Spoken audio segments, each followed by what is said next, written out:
The effects of Westernization, aka a summarized version of my Unit 2 essay. To start off, we should define what culture means. While culture has many definitions, I'm going to focus on this one. The integrated behaviors that depend on the transmission between generations. Think of it as a generational game of telephone. The characteristics that define the culture are passed down through the generations, and over time it slowly evolves and changes. Culture defines all of our lives, so it's impossible to get away from it. But, of course, if we're going to be talking about Westernization, then we have to define where the West is. You'll hear a lot in media about the West, typically from movies that take place in China or Japan and probably other places, but I don't watch movies often.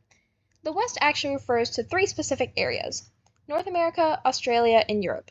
There's an argument that Russia could be included, but that's an indecisive claim. Non-Western countries are any country whose culture is different than Europe's. Typically, these countries are third world. So, what actually is Western culture then? Well, modern Western culture values democracy, individualism, and human rights. While other cultures have superstitions they base their ideals on, Western culture doesn't have strong beliefs in them. Eventually, Western culture developed very quickly.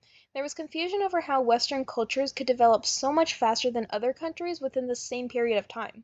Westerners decided that because of this huge gap in development, their culture must be superior.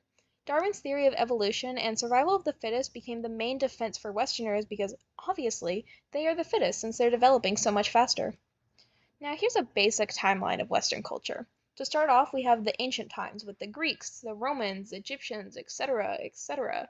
It's basically the birth of Western ideals, math, entertainment, and politics. The medieval ages are typically described as the barbaric period where we were breaking away from ancient civilization. During the Renaissance period, we revived the ideals of the ancients and added a few new ways of thinking to their repertoire. Most notable was the development of the printing press. Now, information is widespread and it's easier to not lose any details. Instead of information being spread by word of mouth, now you can actually read what a person says. Amazing! During the colonization period is when Westernization became a real pain in the butt. There was a lot of reformation of ideals. Towards the end of this era, there was also quite a few revolutions. And finally, we have the modern era, where capitalism rules the Western world and we've dismantled colonization. There was an industrial revolution which swiftly developed the Western world and, in turn, other countries. Now, Western culture is expanding so quickly that it's creating a kaleidoscope effect. Instead of one general culture, the West is developing so quickly that there is no time for the culture to effectively be passed down to newer generations. Westernization! Buy today and get a complimentary Jesus bobblehead. In this plan, you get Western business practices, languages, education systems, Christianity, types of government, capitalism, and for an unlimited time offer, you have the erasure of generations of unique culture and identity. We are not legally responsible for any generational trauma or civil conflicts. Now, 7 slides in, and we've finally reached the topic of my presentation. Westernization is a term that became popular in the 19th and 20th centuries. It's basically the forced adoption of culture from Western Europe. As people were sent out from Europe, they imposed their culture onto the natives of the countries that were unfortunate enough to be in the way. As with anything, there are pros and cons. The modern world is based on Westernization, mostly due to the constant colonization of Western Europe, so it could be said that Westernization is kind of like a rite of passage for non-Western countries. While Western values are positive and constructive, the way they go about spreading is not the most positive or constructive. It undermines native cultures and traditions, completely erasing them sometimes. Westernization also creates a racial divide where the natives hold resentment towards Westerners and the West believe that the natives are more primitive than them. Now, a brief intermission.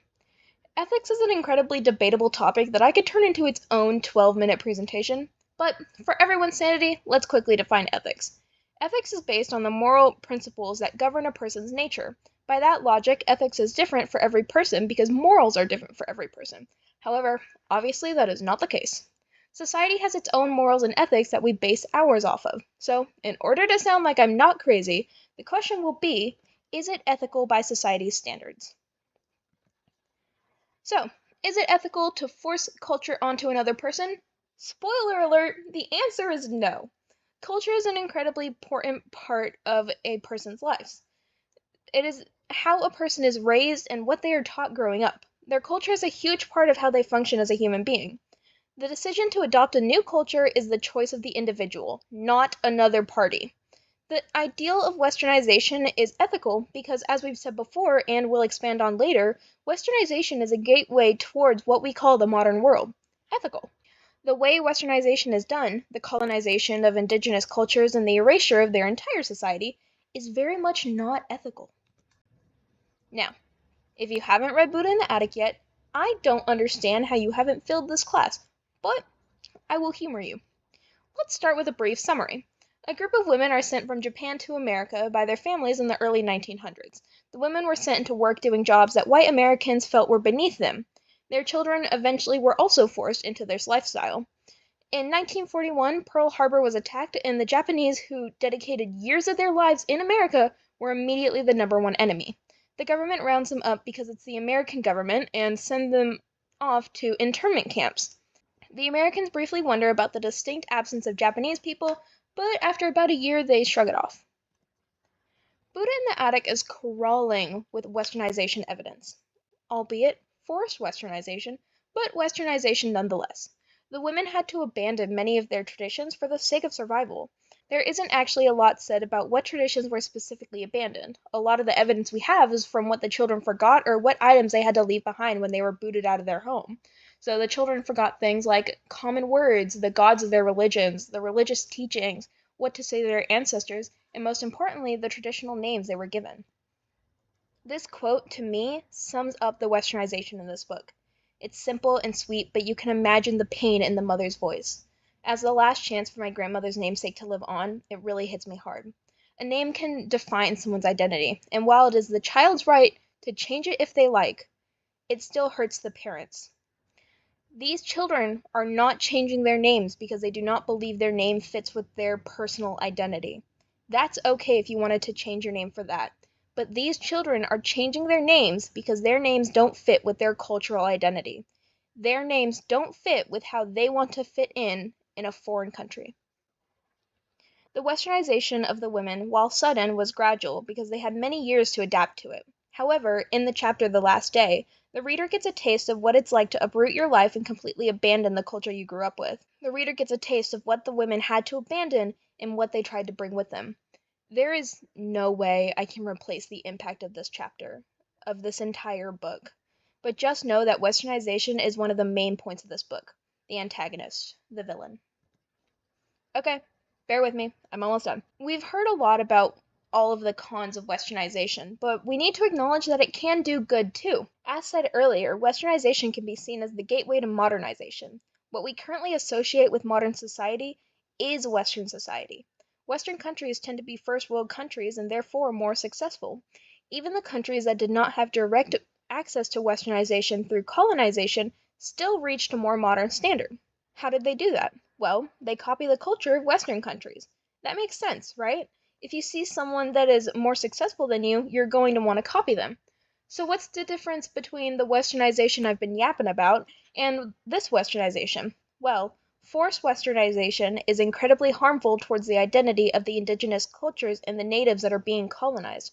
Voluntary Westernization is consensual and driven by their envy of more developed countries. So, what if the Westernization was consensual but also forced? Westernization in Japan started with the political revolution that ended the Edo period and started the Meiji Restoration era. In Donald Keene's foreword of No Longer Human, he discusses the effects of Westernization on the identity of the Japanese people. He talks about how when reading a book like No Longer Human by a Japanese author about post-World War I Japan, you would expect it to be marked by the simplicity, love of nature, and pure sentiments from the inhabitants of such a place. However, the character in the book lives a more Western life than we would expect. He drinks whiskey, he reads Dostoevsky and Proust, not the Japanese man we would expect in a yukata and sandals. The teaching of Japanese literature in schools is in a steady decline, favoring Western books instead. It is argued that the decline is due to the English language's dominance and the failings of the school systems. Interestingly enough, there is a book named The Fall of Language in the Age of English, written by novelist Mizumura. It was a bestseller in Japan, and it described exactly what I'm talking about, the decline of Japanese literature taught in schools. But the English translation of this book was criticized in America due to its assumptions about Japanese uniqueness.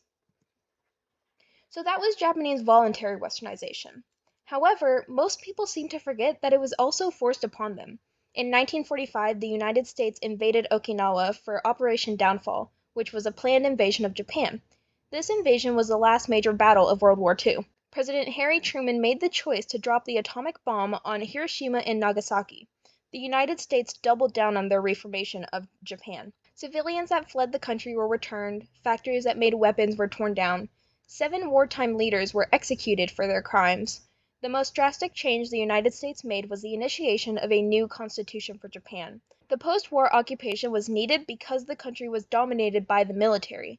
If it was not done, then the military would have just risen up again and took over the country. By occupying the country, forcing the full Westernization on them, and developing a new government for them, America effectively decreased the overbearing military presence that controlled everything, and now Japan can be as developed and as important in our world as it is today. Congratulations, you survived my presentation! In my defense, I was left unsupervised. And here are my works cited. Thank you.